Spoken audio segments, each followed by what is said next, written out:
Thank you very much for the kind introduction. One of the things that I often struggle with is sometimes I think they're probably talking about my twin brother, not necessarily me. So I'll pass that information on to my twin brother in terms of the kind remarks. Professor Sandkett, Vice Chancellor and Campus Principal, once a teacher, always a teacher. And so I'm not certain what else I can add to some of the things that you've said, but thanks. Dr. Henry, Director of the Center of Excellence in Teaching and Learning, thanks for the opportunity to be here this evening to share with you. Dr. Valdez, Chair.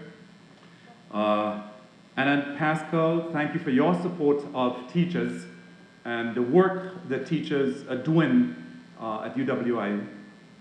I consider it a privilege and an honor to really be here with you this evening for a number of reasons. Number one, it's nice to be kind of back home.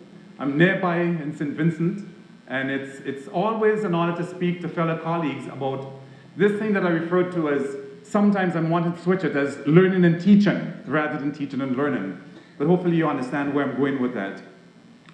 This evening we're going to talk a little bit about, I'm going to try to share some things with you about some aspects of my practice and largely talk about technology in education and how that has changed the way we conduct education today.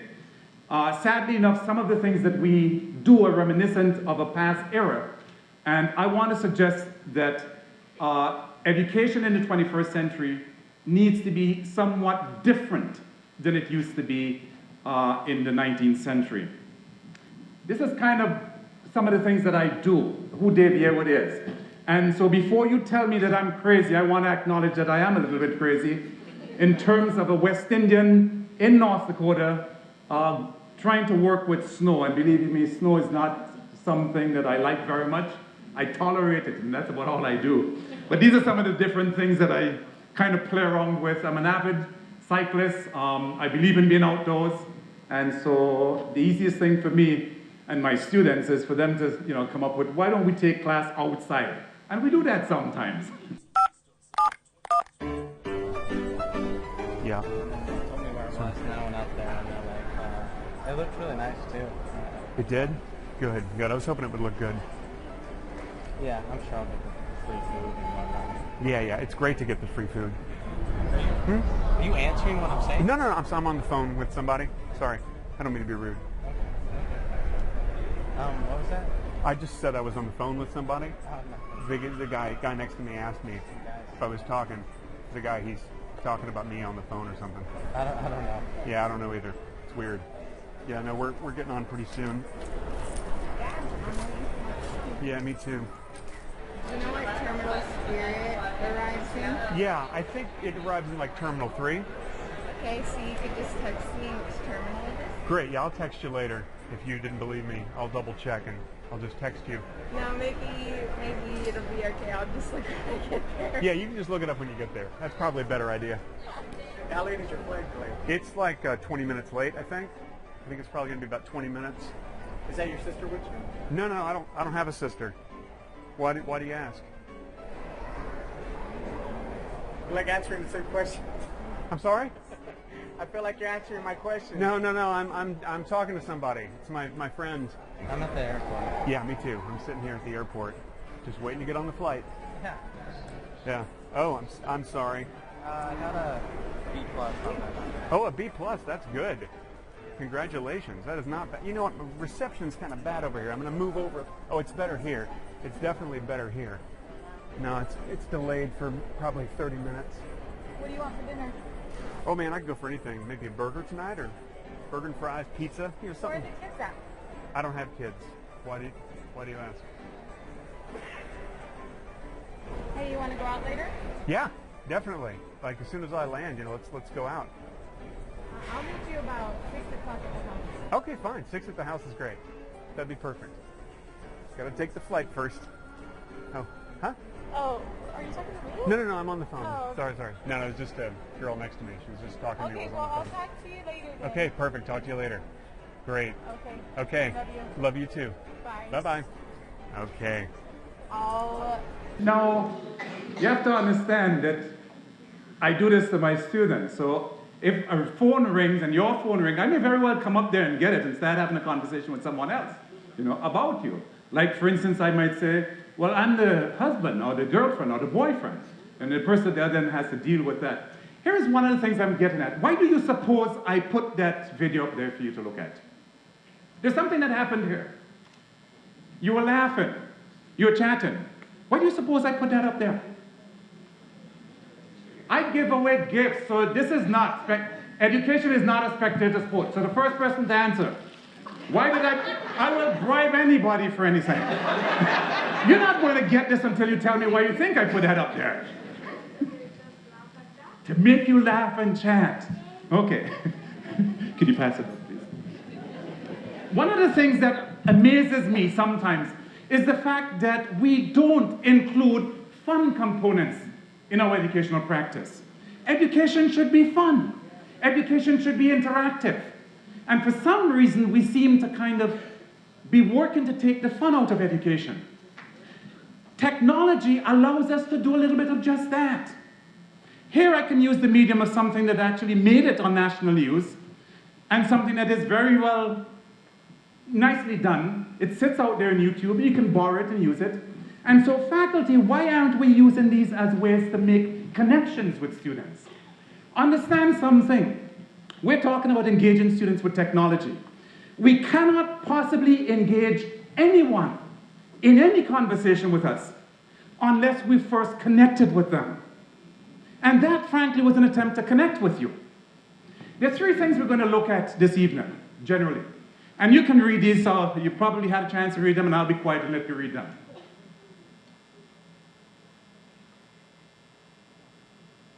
You're saying, wait a minute, why didn't he read this to us? Well, you can read as well as I can, and so why should I be reading that back to you? Right? I want you to be engaged cognitively. I want you to interact with the content, and so we're going to talk a little bit about how engagement occurs and how engagement could be improved upon through the use of technology.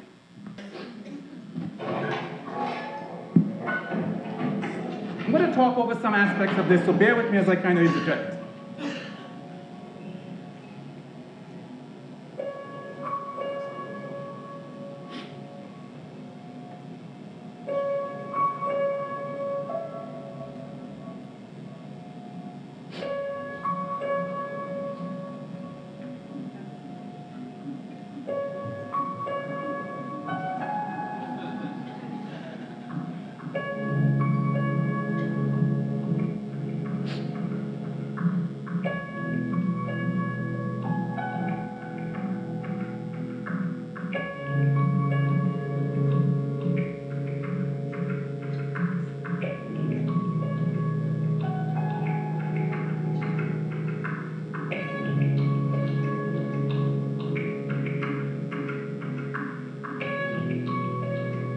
This is what our physical classrooms look like, but it does not have to remain this way. I mean, there are ways to organize a classroom.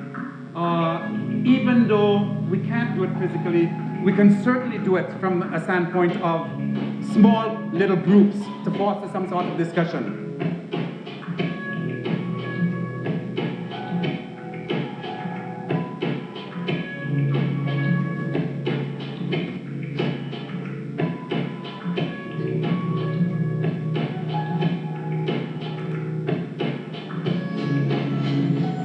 I want you to pay attention to some of the subtle messages there.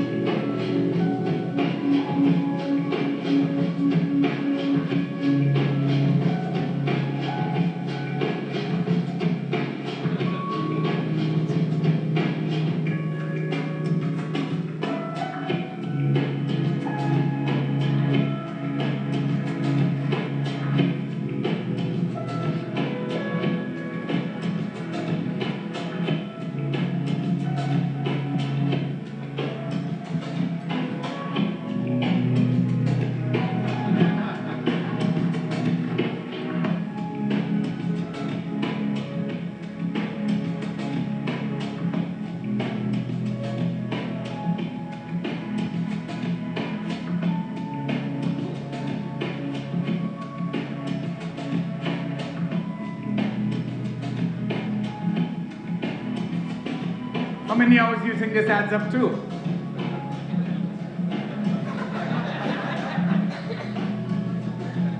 Our students think they can multitask, but they're really poor at multitasking.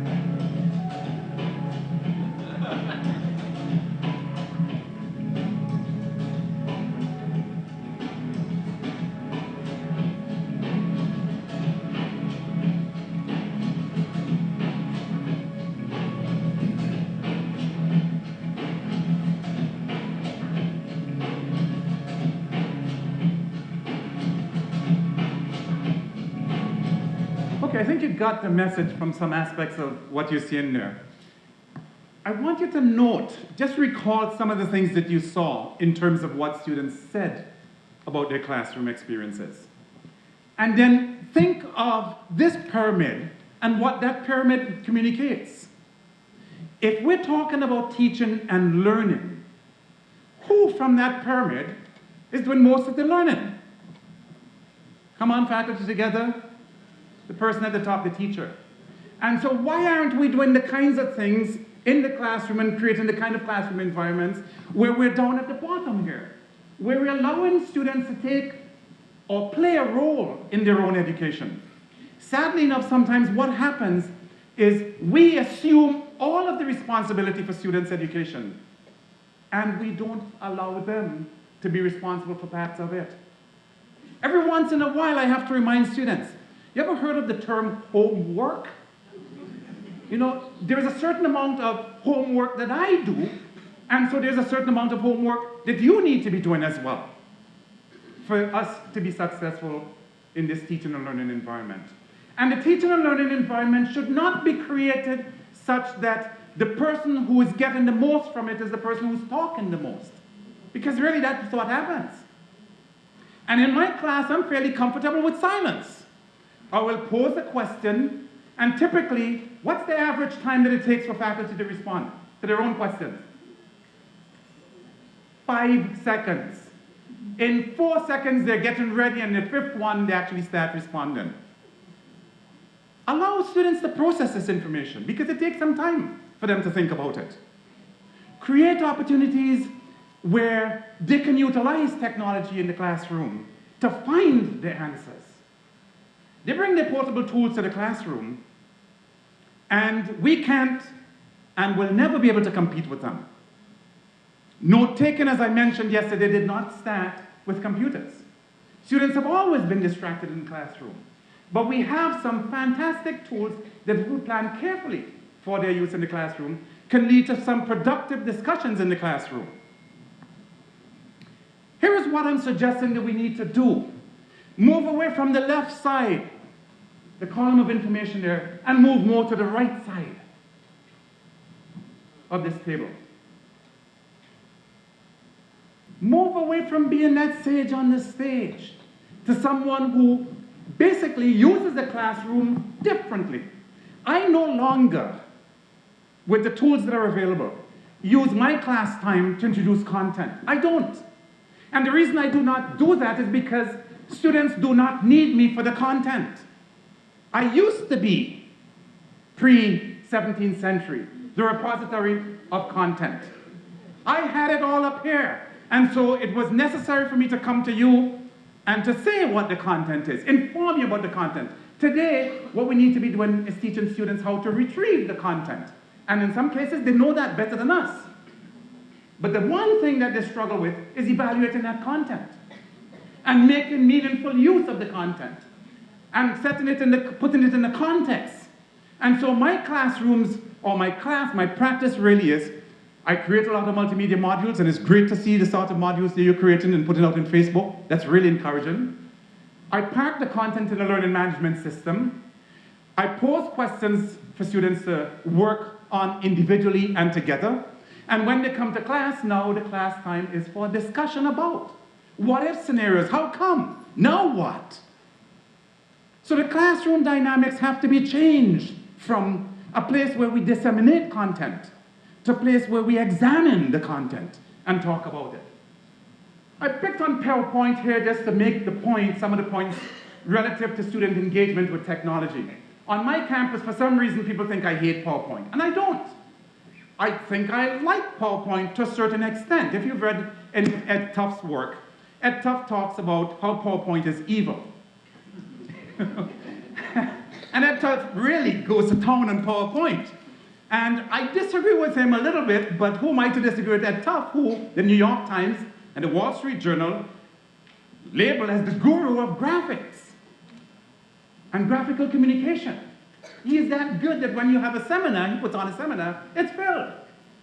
It's hard to get into one of his seminars. But bear with me for a little bit. When a student writes a bad essay, do I blame the pen? No. I blame the student. But I know where Ed is going with this. But here are 3 things that I've summarized, not necessarily from his work, but from some of my studies with technology and PowerPoint. We have a problem of cognitive overload and reductionism dissonance. And I want to show you some examples because I think you've seen this before. A lot of PowerPointers like that, right? Come on, how many of you do this kind of thing with PowerPoint once in a while? Nobody wants to admit to it. I think we all do. It's a wonderful medium for disseminating information. But there are some inherent problems with this. If you put this up there and students see this, what are students going to do? First thing they do, write it down. Why? Because the professor put it up there, it's important. Right? I don't blame them. The second thing that happens is you've relegated to the textbook to what that person says. I buy this expensive book and I don't read it. I never open it. Because now they think this is important. Right? There's another thing that with PowerPoint that I have a problem with.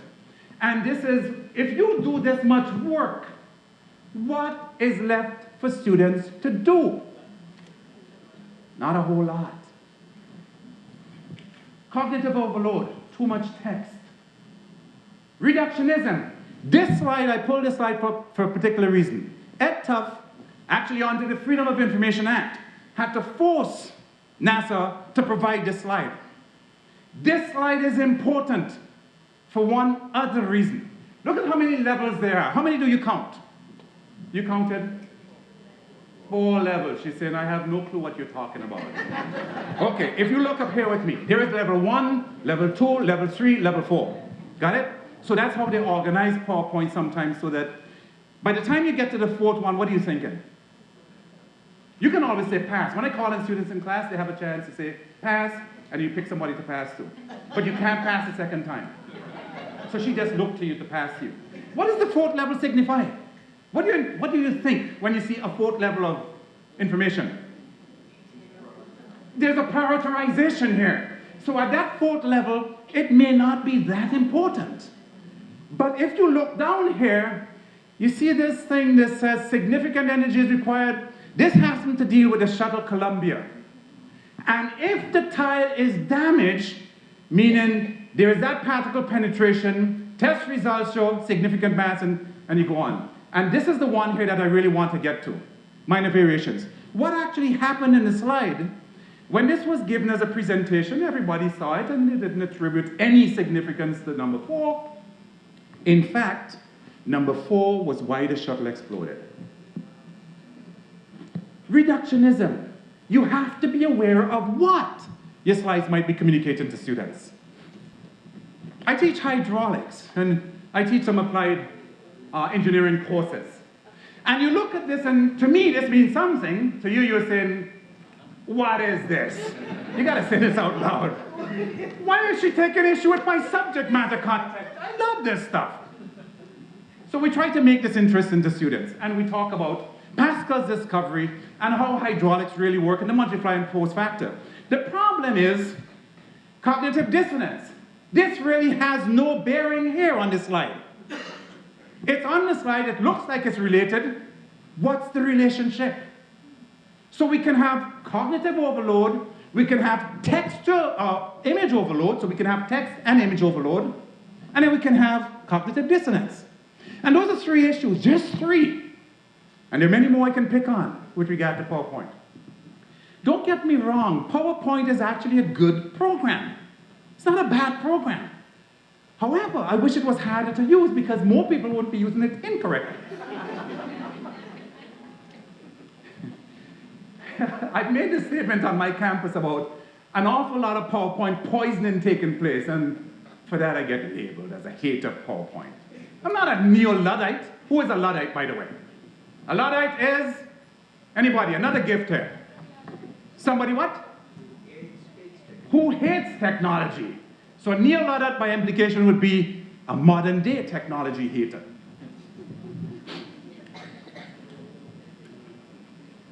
You put those slides up there and what are you supposed to do with this?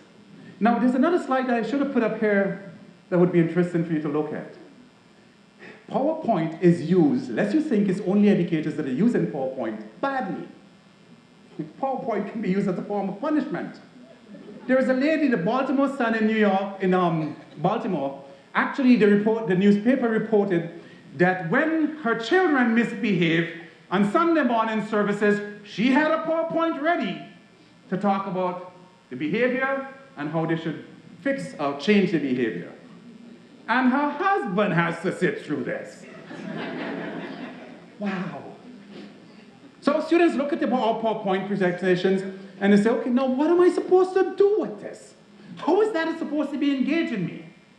One of the things, faculty, that we do that we're not sometimes acutely aware of.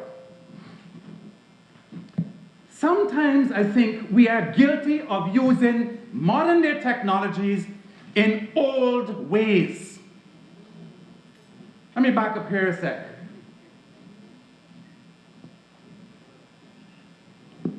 When I've been around, and some of us have been around for a while, we used to use this thing called overhead transparencies. Right. How does that look any different than an overhead transparency? It doesn't. We aren't using the inherent properties of the new technologies in ways that are engaging to students. We need to use them in new and creative ways. Here is another example. I actually had an adjunct faculty who taught this class for me, Electromechanical Fundamentals, produced this slide. And he was really very proud of the slide, new faculty. How would you change this slide or modify the slide, especially since you think, you believe I don't like technology? Put a faculty in here. No, they don't want to put up their hands. Where are the faculty in here? I know they're here someplace. They're all over. Oh, master faculty. How would you change the slide? What would you do? There are a lot of ways to change this. You can employ some graphic elements. What else would you do?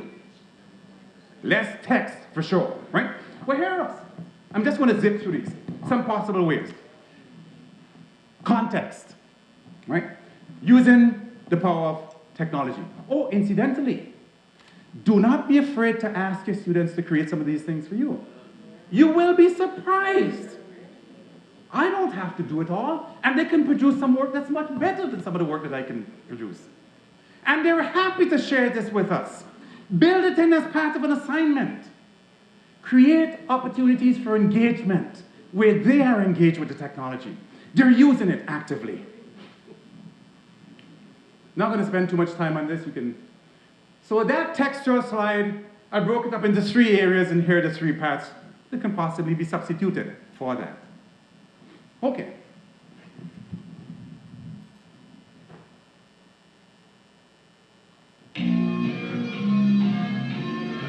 Anybody familiar with this? I give this away free if you want, actually. I created this and I send it to a lot of people. And in a lot of ways I can talk with you about how you create interactivity. So you are from Trinidad and Tobago. Pick a category. Which one?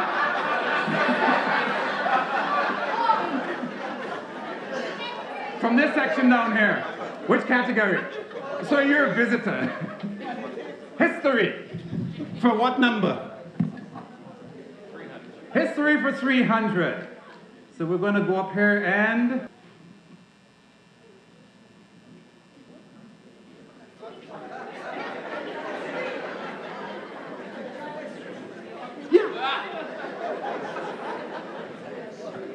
She is critiquing my work down here. What is this? You want to fix this? Write it up for me. Okay, so what's the answer? What's that? Okay, so I heard the answer down here. How many people agreed with him? He said, Eric Eustace Williams. You agree with him? Any disagreeers? Dr. Eric. Okay, now, let's take this one step further. When did he earn his degree? Where did he study? What was the nature of the subject matter content that he studied? What was the relevance of what he studied? You see how right there, I've got 4 questions that was spin off of. I actually use this in some of my classes where I take the lesson and I chunk it up. And so, in essence, when students know this is coming, they're divided up into groups. They have some clickers, and we use some apps to do that, as well as actual turning point clickers. And I gotta tell you, this is one of the most participative kinds of lessons that I have. Why? I am using technology that, frankly, seem to be grafted onto our students' hands. You can't even separate it from them. I'm using that technology to engage them with the content. Faculty, there are ways to have fun in education. There are ways to use modern technological tools to generate interest. And if, perchance, we don't have the answer, or there are serious discussions about the answer, I said, jump on your smartphone. Tell me what you find on the web, somewhere out there, because the answer exists. Let's have a conversation about the ethical value associated with whatever it is. You can do this. Yes, it takes some time, but it is well worth the effort in the long run. It really is. Teaching is a very honorable profession. Teaching makes all other professions possible. Teaching is not something we take for granted. Teaching is something we value, and we should continue to value. There is such a thing as scholarship of teaching and learning, and the documented evidence is what we really need. We need a matrix to be able to measure that adequately. And we need to be able to show our colleagues, and I do traditional research as well as scholarship research, show them how this is valuable. When students come to my classes, they don't necessarily select my class because of my research specialty. Sometimes they don't care about that. If they're graduate students, they care about it. They come to learn something. And it's not just about knowing and understanding. We need to be able to address what is it our students can do after they leave our classrooms, after they've been exposed to the content that we presented to them and had them participate in discussions about. Those are the critical aspects of educational practice. This goes wild because when you get one of these, man, everybody is fired up. I've had students who, at graduation, one guy, we debated this question in class, and 2 years later, this guy took this one class from me. 2 years later at graduation, he was still upset because he did not get 5 points. 5 lousy points! So I give him $1 for his 5 points.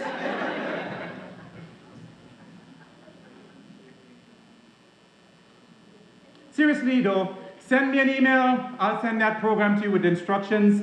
And I'll tell you about different ways in which you can use it. I actually developed, there was an app that was developed to use this.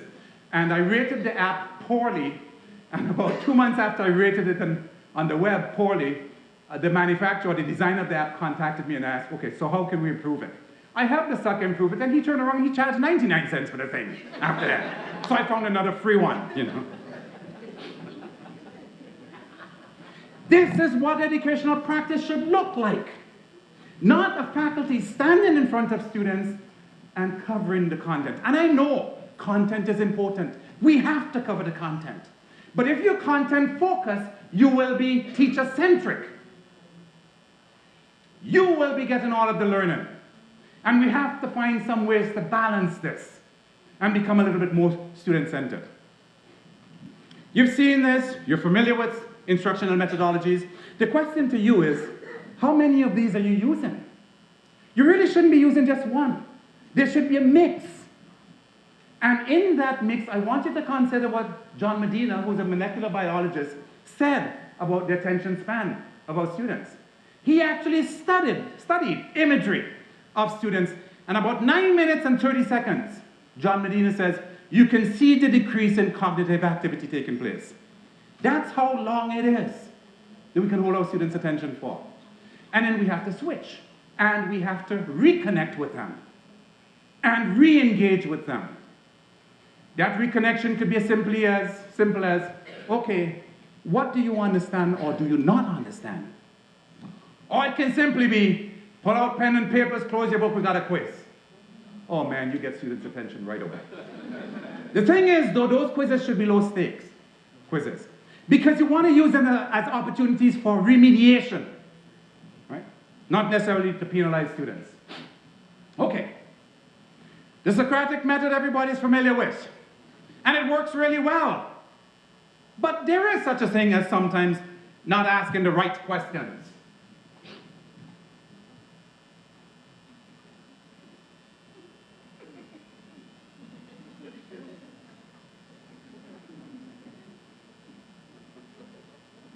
Why are you laughing, ma'am?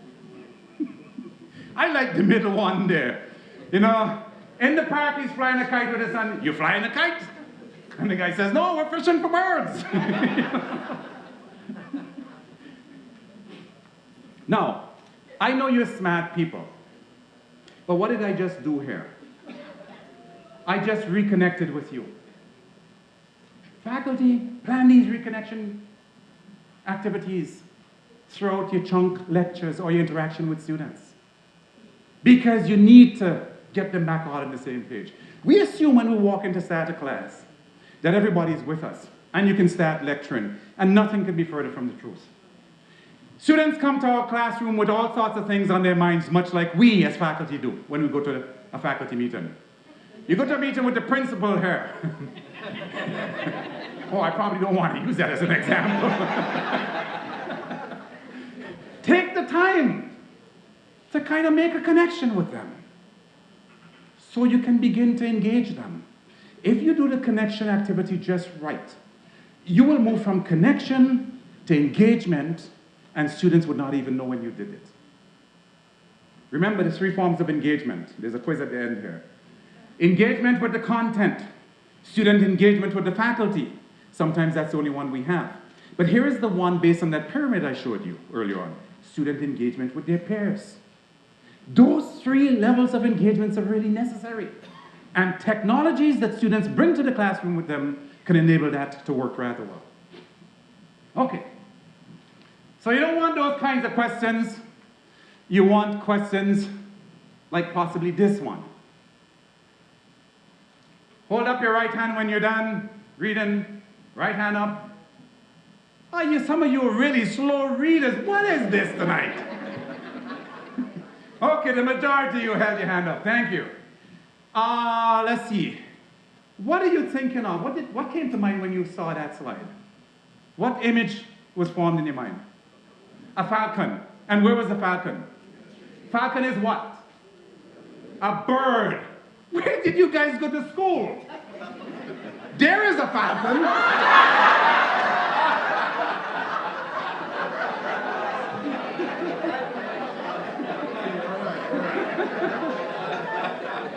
In our classes, we need to allow for stuff like this to happen. You can't open it wide up and then say, that's a stupid question. No, it is not. You know, or a stupid response. All responses are good. Let's discuss the merits of the response that our students come up with. Students have wonderful ideas. Students come to our classes and they're not a blank slate. They actually bring something to the classroom. It may be misguided. It may be some misplaced understanding about the content. But here is an opportunity for us to right that misunderstanding, to work with them to address it. And we can do that rather well if we engage in conversations with them, not purely lecturing at them. The lecture method is good. What I say to you is break it up into chunks. Maybe let our students do some of the lecturing. What was the phrase that I used earlier on? He or she who talks the most, learns the most.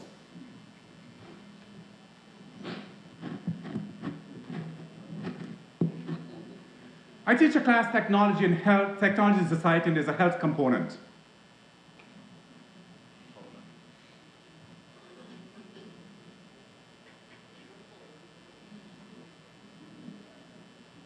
Now students read that and they say, you gotta be kidding. Dr. Yewood, you can't be serious. And I would stare a student right in the face and I said, you have a problem with that statement? Because if I can't get a return on investment for my whatever I'm paying for your surgery, then maybe I ought not to do the surgery. What is it I'm doing by raising this question? What do you think I'm doing? Humans are emotional creatures, and I will stop at nothing to get their attention and tug at their heartstring. Literally, nothing. Inside I'm holding back, man, because I don't believe this. Right? But what happens is, as a result, I can generate some questions for them to think about and for us to have a conversation around this issue of healthcare. You don't want to get me started in healthcare in America, but that's another matter.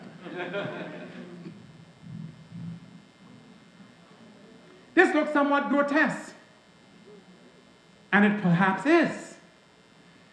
I use this to generate a conversation, a discussion. And sometimes I use this to set the context. Now, here's something I want you to ponder.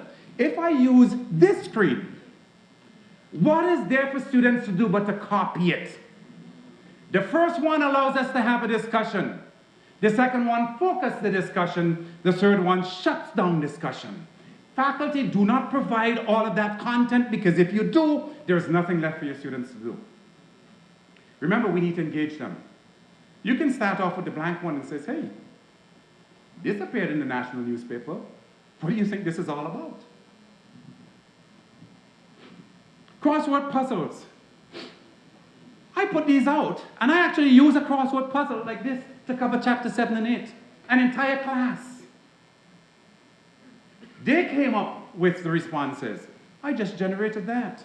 We had the conversation. We referenced the text back and forth. There is no one way to do everything.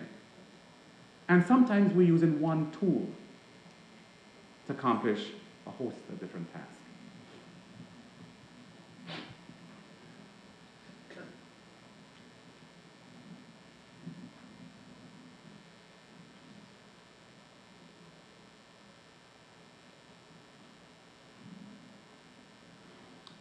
In summary, what's that saying? What am I saying there? Somebody. What am I attempting to say here? Just shout it out. Don't all do it at once, one person at a time. Ma'am, what do you think that she's... You know, whenever you ask a question, you know how students don't look at you? What do you think about what you say? Everybody in class that come to class, and be prepared, he might call on you, man. You know, and if you bend your head down, I'm going to stoop down and make eye contact with you. You don't get off that easily. Students need to be involved in their own education. Whoever said that I'm responsible for everything? You're not. But yet, we act, and our practice suggests that we are.